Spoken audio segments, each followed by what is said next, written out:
किसी परिवार में 5 सदस्य होते हैं या 2 सदस्य हैं या 3 हैं, किसी में 6 होते हैं, किसी में 7। हर परिवार में कोई न कोई व्यक्ति ऐसा होता है जो असफल होता है और कोई न कोई व्यक्ति ऐसा होता है जो बहुत सफल हो जाता है। या यूँ कहिए कि एक ही पेड़ के कई टहनियों में कई फल लगे हुए हैं और सबका स्वाद अलग होता है। कोई ज़्यादा मीठा होता है तो कोई कम, तो कोई ना के बराबर, तो कोई होता ही नहीं। इसका मतलब ये कि पेड़ की टहनियाँ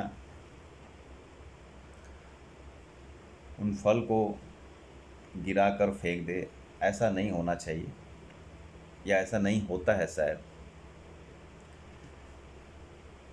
मेरा कहने का तात्पर्य यह है कि हम दुनिया में हर किसी इंसान के पास समस्या आती है, हर किसी इंसान के पास दुख आता है, हर कोई इंसान के पास खुशी आती है। आज जिसके पास दुख है कल उसके पास सुख होगा, आज कोई खुश है तो कल हो के उदास होगा। ऐसा कुछ अक्सर आप लोग भी जानते हैं, कोई मैं नई बात नहीं कर रहा।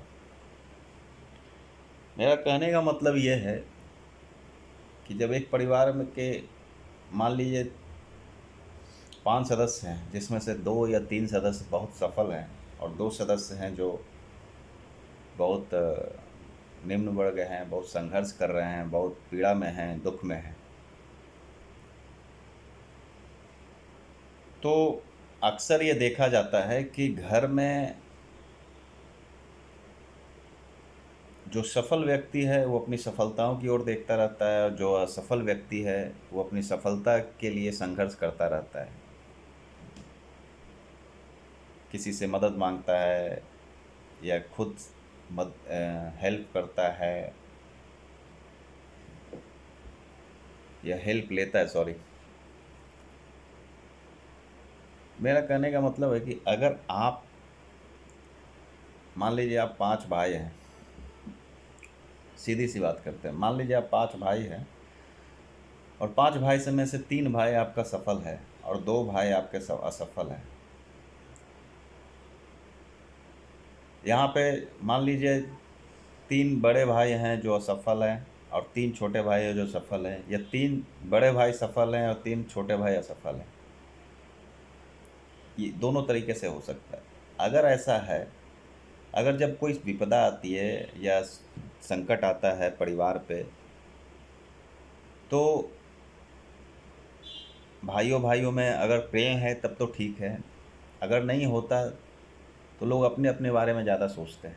मेरा मानना है कि जो सदस्य असफल हैं वो दूसरों से मदद मांगते हैं, दूसरों से मदद की उम्मीद करते हैं, और जो कमज़ोर हैं इधर उधर देखते हैं, कोशिश करते हैं कि शायद उनको कोई मदद मिल जाए, वो उनको भी आगे बढ़ने का मौका मिल जाए, लेकिन ऐसा होता नहीं है।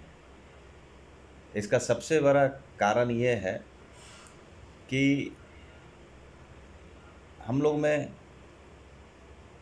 खून का रिश्ता तो होता है, लेकिन उस खून के रिश्ते की अहमियत को नहीं समझ पाते हैं। आपका घर का कोई सदस्य आपके घर के बाहर मदद मांग रहा है तो ये बहुत शर्म की बात है कि हम सफल होते हुए भी उनकी मदद नहीं कर पा रहे हैं। सफल होने का उद्देश्य सिर्फ एक ही होता है, खुद की मदद करना और दूसरों की मदद करना। खुद की मदद तो आप कर रहे हैं क्योंकि आप सक्षम हैं। अगर कोई दूसरा असक्षम है तो उसको आप मदद करने के लिए आप आगे बढ़िए। वो दूसरों से, पड़ोसियों से, समाज से, दुनियादारी से, बैंक से, किसी से भी मदद मांगता है, उसको मदद नहीं मिलती। हम कहते हैं इन सब चीज़ की ज़रूरत ही नहीं पड़ेगी जब आप एक दूसरे का दर्द समझ लीजिएगा तो। अगर बड़ा भाई बहुत मेहनत करके कमाता है, छोटा भाई भी बहुत मेहनत करके कमाता है, हर कोई मेहनत करके ही कमाता है। अगर आपका छोटा भाई आगे नहीं बढ़ पा रहा है या बढ़ने की इच्छा रख रहा है लेकिन कोशिश कर रहा है, नहीं बढ़ पा रहा है, और बड़ा भाई के पास काफ़ी सफलता चरम सीमा पे है, तो उनका कर्तव्य है कि आप अपने छोटे भाई को उस स्तर तक ले जाइए जिस स्तर तक आप हैं। आपको जलना नहीं चाहिए, आपको जलन नहीं होनी चाहिए। ठीक उसी तरह मान लीजिए बड़ा भाई असफल है और छोटा भाई सफल हो गया, तो हम लोग में धारणा होती है कि एक होता है कि आ, क्या बड़ा भाई छोटे भाई से हेल्प लेगा, इस तरह की मानसिकता होती है हमारे भारतवर्ष में। लेकिन ऐसा होना नहीं चाहिए। जब आप दूसरों के समाज के सामने हाथ फैला सकते हैं, बैंकों के चक्कर काट सकते हैं, तो वो तो अपना ही है। उसके सामने आप बोलने में कैसी शर्म, कैसा संकोच।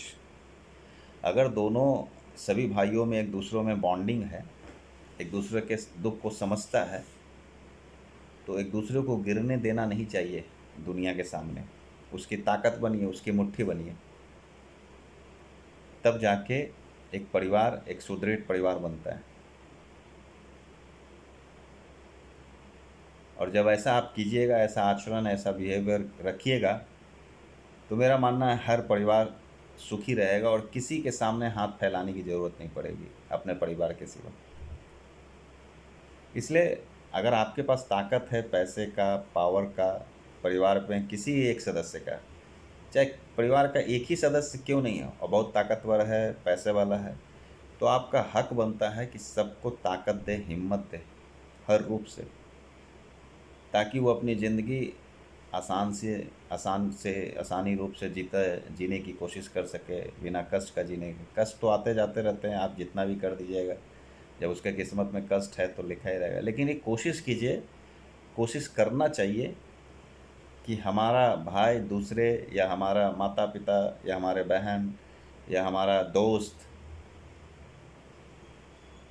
जब इतने एक दूसरे से प्रेम करते हैं, एक दूसरे के साथ रहते हैं, तो एक दूसरे को दुख को, दर्द को खुद ही सॉल्व करने की कोशिश करिए, बल्कि उसको दुख में देखने से पहले ही उसका निदान कर देना चाहिए। अब आप बोलेंगे कलयुग में ऐसा होता क्यों है, ऐसा आप अजीब सा बात कर रहे हैं। तो ऐसा होता नहीं है, लेकिन ऐसा सोच रखने में कोई बुराई नहीं है। इससे परिवार में एक ताकत बनती है, हिम्मत बनता है एक दूसरे के प्रति। एक एक के पास मुसीबत है, दूसरा ठीक है, तो उसकी मुसीबत को दूर कर दीजिए। फिर मान लीजिए जो आप मदद कर रहे हैं वो मुसीबत में है, तो आप उसकी मदद कर दीजिए। तो ऐसे ही भाईचारा बढ़ता है, सौहार्द बढ़ता है परिवार में।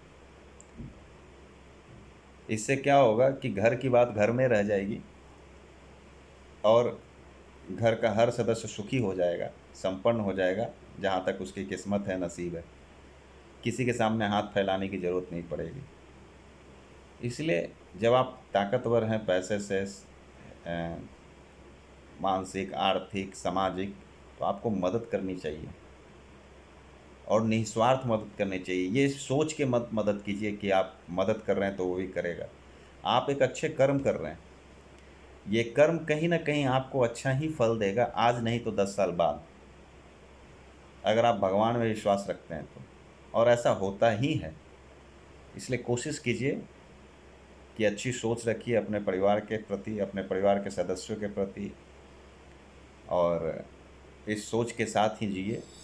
बहुत मज़ा आता है और ताकत रहेगा मन में, आत्मविश्वास में, विश्वास में। धन्यवाद।